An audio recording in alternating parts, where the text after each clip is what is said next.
Hey there everyone, this is Ill Factor from beatacademy.com, and in this video I'm going to share with you a technique that can be really helpful to create some depth and some texture, and this technique involves reverse reverb. So let's dive right in. So here's just a simple beat. We got a drum beat, an 808, and a bell riff using an instrument inside Ableton Live.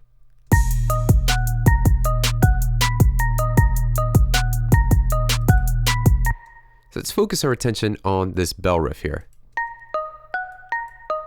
Now, inside this instrument, there's already some reverb assigned to it. You can control the amount of reverb just by controlling this macro knob. So what I want to do is use a reverse reverb technique to just really create this haunting texture and depth to this. So in order to do that, I'm going to create an audio track and print this bell riff onto that audio track. So let's do that by hitting Command T, and that gives us a brand new empty audio track. And then we need to route the input. So where's the audio coming from? So I'm going to click here on my first dialog box and choose track 3, Squeaky Bell. That means that the output of Squeaky Bell is going to go to the input of audio 4. Then I click Record Enable, and I'll just increase the volume a little bit and just hit record.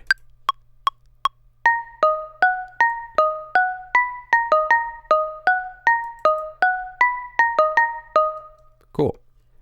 Now here's the audio. I'll just solo track 4. That's exactly what we just heard. So now what we're going to do is hit the reverse button here. And on the bottom left-hand corner, you have these options. So we'll reverse this first. And then we simply head to our audio effects folder and drag and drop a reverb. And we're placing the reverb right on top of this audio track. Now here's where you really just dial into personal taste. So I'm going to click the dry and wet knob, and the goal here is just to hear some of the dry presence, but yet control the decay time, and you'll get to hear the effect in a little bit. But let's go ahead and just mess around with a little bit of parameters, and then we can go back and forth and change to see how well we want the result to be. Now, the focus here is mostly on the decay time. The shorter decay time, meaning the shorter creeping up to the dry sound we're going to get. So it's just a little bit more towards the right, so it's just a little bit more evident and drastic. And I'll lower the dry and wet a little bit. And maybe cut a little bit of the high end off as well. Okay. Now, once I've committed to a sound that I like, I'm simply now going to right click on that audio track and hit freeze track. And what it's going to do is just freeze the processing in place. This also frees up CPU processing, so you can use the freeze feature just to unload some of that burden on your CPU. But we can also now just hit flatten to commit the effects that we've placed on this track and print it to that very audio clip. So now what we have is this audio clip with the reverb printed on there.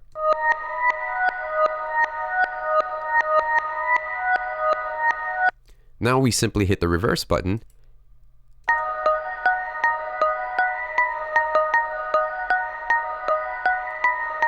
and you can hear that nice little haunting tail happening now before the actual hit comes for each one of these notes. So now what I like to do is just kind of blend both this with the original signal.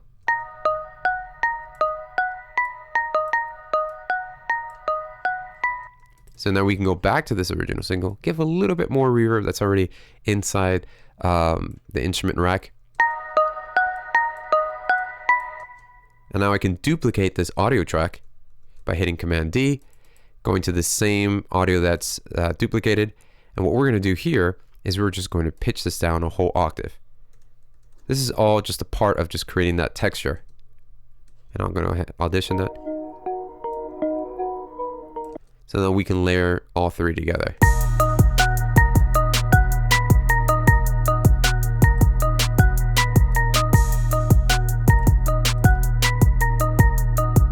Let's listen to it without the reverse reverb effect.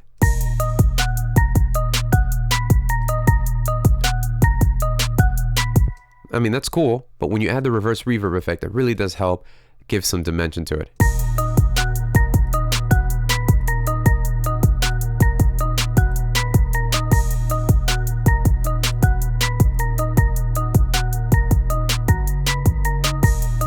So as you can see, adding that reverse reverb is a really cool effect. I especially like using it on vocal. So I've just imported a vocal track here. I'm going to repeat the same process. So here I have a vocal.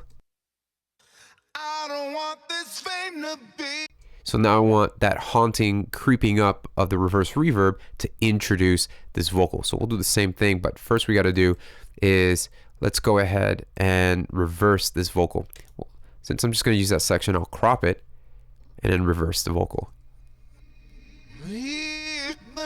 And you can slightly hear it because there's already reverb printed on the vocal track as well.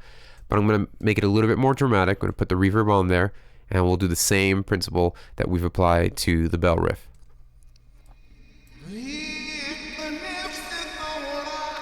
But this time we're going to be a little bit more dramatic with it. So I'll crank up the decay time, and we'll take some of the high end off, and just boost that 58% for dry and wet. Right click, freeze the track, and now flatten that track. Now that we have the reverb printed on the vocal, we'll hit the reverse again.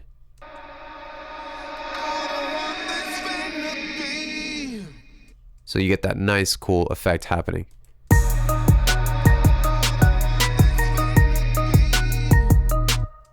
And there you go. Well, thank you for watching this video. I hope it was helpful in any way. And as my gift to you for watching this video, I've put together a sample pack loaded with construction kits, one-shots, transition effects, and loops that you can use in your projects right away. It's 100% free. It's yours. Just click the link below in the description box to download this today. It's also 100% royalty free, meaning that you could use these sounds, these loops, anything in the sample pack in your projects, and they're just drag and drop into any DAW. Simply click the link below in the description box or visit www.beatacademy.com/pack. Thanks for watching, and I'll see you soon.